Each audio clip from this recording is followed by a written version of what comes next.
जय श्री जगन्नाथ समस्त को नमस्कार। कर्म तोहर निज गुरु उद्धव केते तू पचारू। सनातन धर्मर गोटे कथा होची जीवे दया। एमिति कौनसी शास्त्र नहीं, एमिति कौनसी धर्म नहीं जो थे जीवे दया नहीं। गोटे मनुष्यर मानविकता को देखाए जीवे दया। मु एथिपाई कहली कर्म तोहर निज गुरु उद्धव केते तू पचारू। आमे जो कर्म करिबा से भलिया फल आमको मिलिबो। आपण चेष्टा करंतु, देखंतु थरे एटा सत कि मिछ।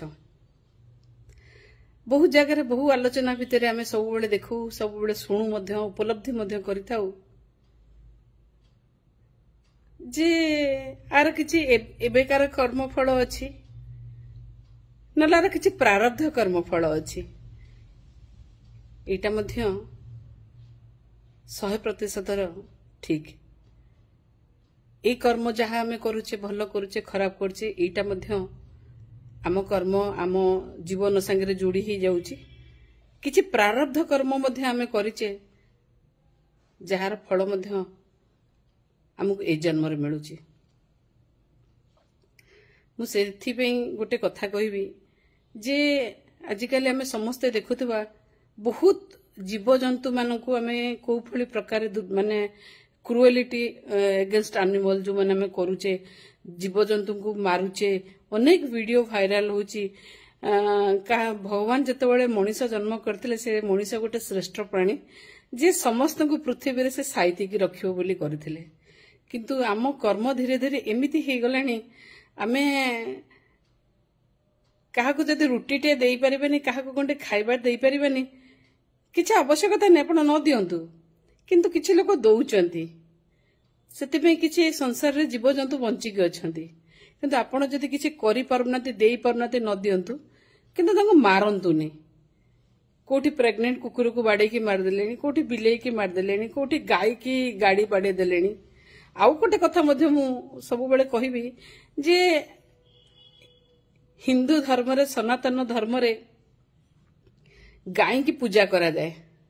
मु से मानक पे कहबी जो माने गाय रखुचंती, गाय जो क्षीर दुहे की खाई सारला परे गाय की रास्ता को छाड़ी दउचंती, ता बाछुरी की घरे रखुचंती, नले ता बाछुरी की छाड़ी दउचंती।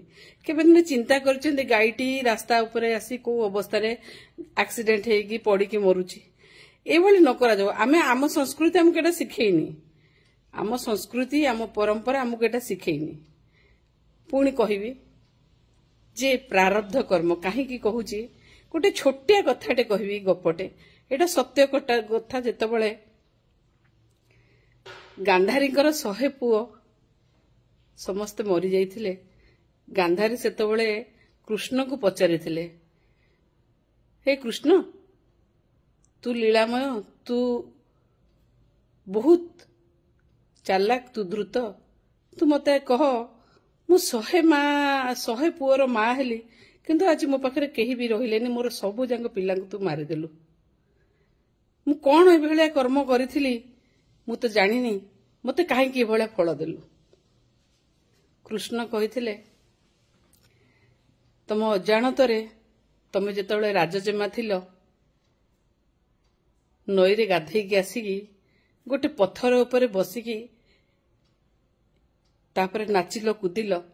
से पत्थर तले गोटे कइछ 100टी अंडा देइथिला।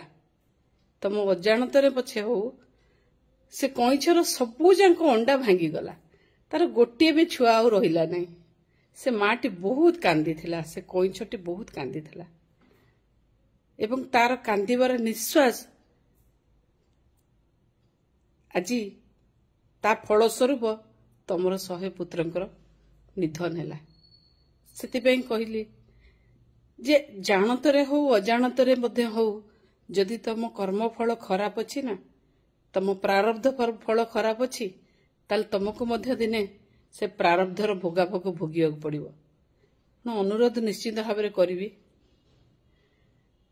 जानतरे हो कि अजाणतरे हो ए भली काम करिबा नाही जहा द्वारा गोटे जीवन नष्ट हो, गोटे जीवन को आमे जदि तैयारी करि परिबानी गोटे जीवन को मारिबार जीवन को कष्ट देबार मध्य हमर कहार से अधिकार नहीं। मु भाबुची जदि टिके टिके समस्ते भल पाइबा देबा हुए तो पृथ्वी सुना हो जीव। भगवान जो मनीष को श्रेष्ठ जीव हिसाब रे गढ़ी से मनीष दिने से श्रेष्ठ जीव हो। आजिकाली पशु मानक भितरे इत्ते भल पाइबा आजिकाली मांकड़ कुकुर आ लड़ू ना। आजिकाली कुकुर बिलेई आ लड़ू ना। आम भितरे कोठी ना कोठी पशु प्रवृत्ति बाहरी। भाबुची जदि निजको परिवर्तन करने को चेष्टा करिबा हुए तो किंचित मात्रा परिवर्तन कले ए दुनियाटा भल हो जीव। समस्त को नमस्कार। जय जगन्नाथ। वंदे उत्कल जननी।